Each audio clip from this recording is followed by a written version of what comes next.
Alright guys, so here I'm going to show you how to work with fiber mesh, excuse me, and how to get this set up in Zbrush and some of the parameters and some of the stuff you can play with. Later on we'll talk about how to import this stuff into Maya if you want to put them in Maya, and I'll make a new video on messing with Maya hair and how to actually mess with those systems and get them to do what you want. Now they can be a little bit buggy, but for the most part this video we're going to mainly focus on just messing with fiber mesh itself. So I'm going to go in here and mess with my draw size a little bit. I'm going to lower that. I'm going to go and mess with I'm going to make sure I set my symmetry, so I'll turn active symmetry on. I'm going to control, and you always want to mask out exactly where you want your hair to do or to be at ahead of time. Just makes things a little bit easier. I mean, you can run the fiber mesh all at one time.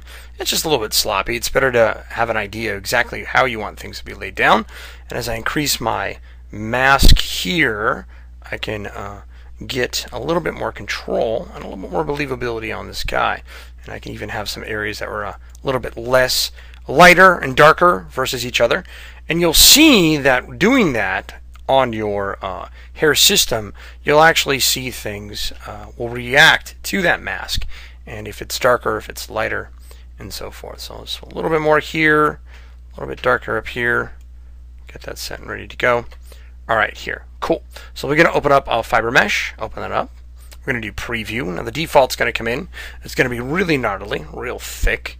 Not exactly what we want. So we're going to pull up our modifiers. Now there are some sub areas for modifiers, such as length profile. You can play with some of that. If you click on it, you'll see some more parameters come up. But I'm going to lower the overall length. I'm going to make that a little bit shorter, and then make it a little more mangy looking and not so super long. I don't want it to be like a tuft of fur per se. We can do by mask. So as you increase this, you'll see it actually focus more on the mask and then ignore the mask, whether you go higher or lower. You'll see also a secondary modifier section come up here, focal shift and offset noise. And it uses kind of a curve idea, using your alpha as the dark and light. It's almost like the curve function you get in Photoshop, and using that alpha mask to give you some more properties. Now we're not going to get caught up with that. I made a video a while back on that and I made it way too long, adding those options in there, so you can play with those as you go. So I messed with the overall length there, and I can increase my max fibers if I want it to be thicker or lower. We go in here, we have length, we have coverage, and again you have these sub areas that you can open up, and you can also close those if you want. So coverage, if you want it to be a little bit more, a little bit thicker, and this will make it so your hair is a little bit thicker overall. This is up to you, and we can lower that. This is can determine whether it's more alien-like or not. And you'll see that Zbrush is trying to help you understand it. So right here it says surface area coverage variation. So you can make it a little bit more varied in size and length between the objects. We can, the hair, we can slim it out if we want to, make it thinner or make it thicker. It's up to you. We have a revolve radius, so I can open that up. There's another sub menu for that. You can control some of this stuff, even reset it if you mess up. So that's a very helpful tool, because I have a tendency to mess with too many buttons and I end up messing up my original. We have a revolve rate, so we can actually kind of tweak things out a little bit, give it a little more randomness to it, and have it revolve a little bit, make it a little more kinky. There's also a twist control, which actually works almost the same there. It's a little bit different. This is basically overall twist. Gravity profile. Now this one's actually kind of nice, so we can make it stick up in the air, and I think in this case his would probably stick up in the air, and I'd go back to my length control and maybe make it a little bit shorter as it sticks up in the air, so we can a little bit more believable. And you can see that it's looking at our mask, and at any time I can turn off preview and go back in here, hit control, and paint over my object of my guy here. Now if I move my camera around, you got to be careful. You got to make sure that if you do turn on preview off and on, the way your character is positioned, his hair will shift according to the gravity of what's being favored. So you'll end up sometimes have a comb over if you're not careful. So just be careful with that as you move things around, as you mess with your gravity and update your preview. Alright, so we got this guy set up here. We can mess with clumping if we want. We can make it go in the negative range or go more in the positive range here. And you'll see that you can play with some of this. It's actually kind of nice to mess with your full thickness here. They also have a fiber H and a V tangent, and as you play with these, you'll notice a little more randomness is going to go in here, so it kind of messes almost like with your X and Z in a way, and allows you to play with these a little bit more. and a little bit secondary control with that, and coverage and clumps and so forth. Alright, so we also have color, like a base color. So we can go, let's say, funky pink purple on this guy. He is from another planet. And I can do the tip. I can do maybe red or blue. Blue would be kind of interesting. So we got that pink and blue mixed together. Kind of little funky stuff going on there. You can mess with our max size. So if you want to mess with that, this actually plays with your little color range here.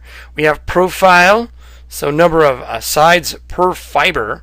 So as I do this, you'll notice that for faster interaction, it'll ask you if you want to turn your render. We're just going to say OK for now, and that's fine. And you can mess with your segments too, which is all really great. These are really great control that you have here. It's really nice. But what we want to do, not only, we don't just want to play with the length, play with the size, but we also maybe want to groom this, because he does have some spatial areas here that we may want to highlight and make it so that maybe he has a little bit of a lizard bed head or something, or bed back, and his hair is kind of clumping in particular areas. So to do that, we're going to hit accept. And we're going to say yes to this.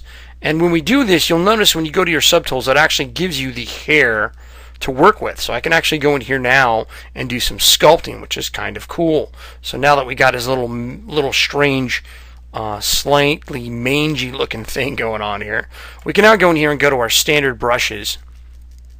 And we can play with our groom blower here. So we actually, if we want to make it a little bit frizzier, we can do that. It just kind of blows the hairs around randomly. We can also make another set of hair layered in, and it'll make another sub tool if you want to, and you can mask that out. You can also hide this if you want to, depending on which one you're working with. Right now we're working in the hair section, so that's going to act a little weird. So let's go and click on this guy here. Let's go to our groom color. You can actually mess with color. Let's do clumps though. Clumps are kind of fun, especially in his case. So we can clump this around, make it look like it's all kind of chaotic. If we want to, we can play with this a little bit more and say we want to do with a hair toss. Now this hair toss works more with long hair and not so much with short hair, but you can actually go in here and move these hairs as if you're going to have them lay upon an object. So if I want them to lay a little bit on the horn, I can, and I can actually get a little more randomness, a little more fun, believability to it. So we'll go to another one here, which is nearby. We'll look at length. So we can play with our length. We can actually build them up on this guy. And you can see me physically moving these around. Let me rotate them in a different view. And you can see me pull the hairs out of here. And this is nice because you get a little more randomness to it. So it doesn't look like it's all like he's got a flat top or a flat back top. I don't know. Whatever you want to call it. And then we'll go over here. We'll click on this brush one more time.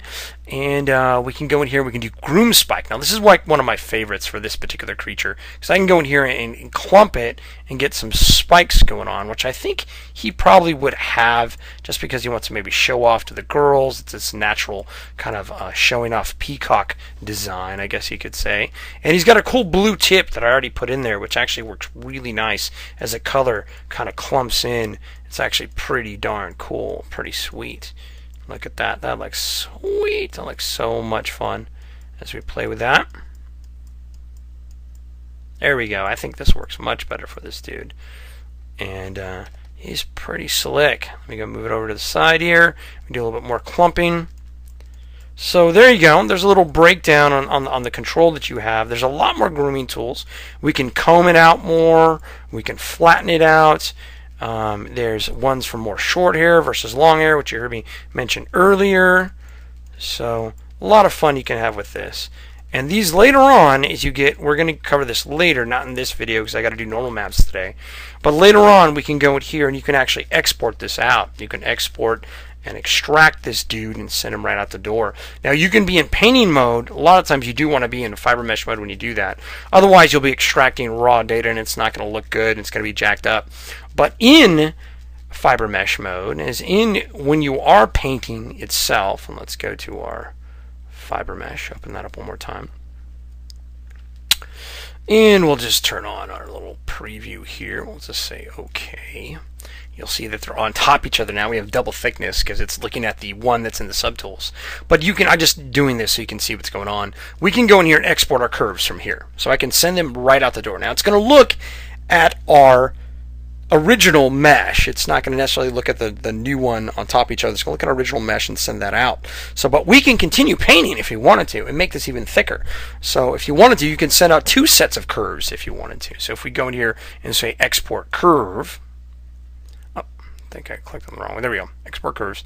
And we go and send them out the door. We'll say exporting with the current previz settings will result, and that's fine.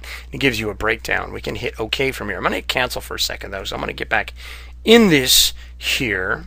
Let's go back to our modifiers. Turn on our preview again. Set OK. If we go down here, you'll notice you have segment control, right? I have mine set to 3, and you also have max size here. So we can actually go in here and play with our segments if we want to. And for faster results, if you go too high, maybe do 10 and below. This might be better. And it tells you to, for speed sculpting and recommended for fiber mesh, is generate a single fiber mesh to render the sided fibers are rounded cylinders. Increase the BPR sides. So we can change some of our exporting curve details here. And when you change some of your thickness to it, you can actually control how much are you going to send into Maya. Because if you have too much in Maya, you can also have some playback issues. So just keep those things in mind. Alright, so I just want to keep those, let you know about that. And then we can export curves. And the nice thing about exporting curves, we're just going to say OK for now. You can set it to wave front OBJ. We can do ASCII. We can do light wave modo and other cool things in there as you send it out the door. So I just wanted to cover that real quick before I wrap things up on this. Alright, so that's about it there. So hopefully this helps you guys out a little bit. We can go over this in class. I'm going to move on to normal maps. I'm going to make a new one in normal maps, so the one I have is kind of outdated. The one I have now is actually a little bit better. Alright, that's about it.